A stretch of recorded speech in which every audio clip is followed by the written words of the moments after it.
How to use CVS Specialty Connect feature. To use the CVS Connect feature, you first of all have to initiate the prescription setup. Ask your prescribing doctor or specialist to send your specialty prescription directly to your local neighborhood CVS pharmacy.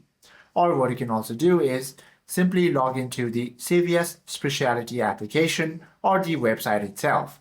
From there, you can navigate to the prescription transfer portal, then type in your current non-CVS pharmacy details and request a transfer.